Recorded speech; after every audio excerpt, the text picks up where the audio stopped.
maybe up until the last few minutes there. I mean, is that the Anthony Edwards you want to see? It's aggressive, attacking, just kind of. Yeah, it was. He came out with great determination tonight. It was real focus. Everything was aggressive and sharp and quick. And he gets the bulk of what his 49 come in the flow, which is what's most important for us, most impressive.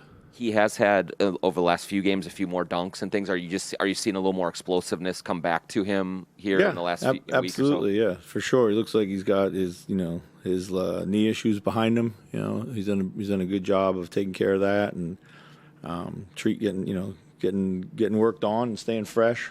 So. The way the game ended, were you okay with kind of how that went, or what you think? Yeah, I mean, I wish we would have ended a little better. Yeah, but this was a big win for us, and we played well for 95% of the night. Is there a lesson that comes out of that though? Like you almost lost a game because you're trying to get a guy 50 points. Yeah. I mean, it's not a very smart way to try to end a game. Yeah, for sure, we got to be better. A little disappointing, especially like Pat Bev's a veteran and like fouling when you guys are up 5 with 10 seconds. You're gonna have to ask him when he comes in here. So. Chris, you guys have been the 7th seed since January 31st. Yeah. Obviously won a ton of games in that time. What has that kind of been like, having success but it not necessarily making the move up in the standings? Is there any sort of like bit of struggle to that? Nah, not really. I mean, all credit to the teams that are in front of us. They kept winning at a high rate when we were winning at a high rate. Nothing you can do about that.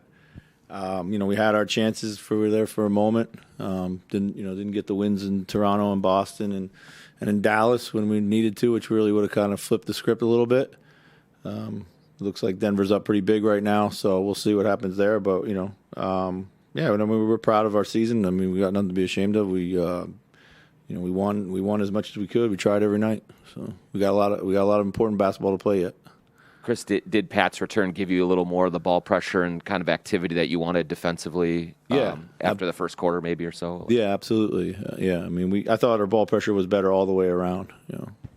I was just about to ask the same thing. In addition to Pat Bev, what was it? Simply effort or just concentration? Yeah, I think it was effort. Certainly effort on the ball. We did a much better job of containing penetration, pressuring them, a little bit more out of their rhythm.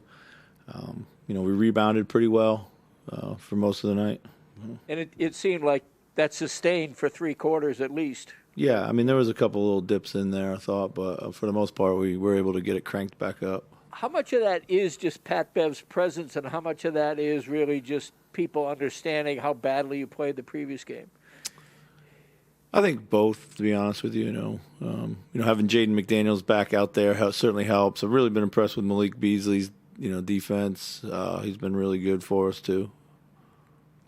Did you talk to Ant about being more aggressive pregame, or do you think he had it in his head with D'Lo out, like, I need to be more aggressive, or is there any correlation there? We talked to him yesterday. Coaching staff, talked with him about just trying to, be a little bit more dominant when you can be dominant, when those moments come, just try to dominate a little bit more. When he does do that, does it seem to almost take this team to a different level? Well, yeah, for sure. Certainly when you're making shots like he's making, and I thought what I really liked, is going to the hoop, his finishing. He was pretty crafty, he had good patience, he drew fouls, he found guys, he did it all. And that's against the drop coverage like that. It's takes some feel, and hopefully this is him starting to figure it out.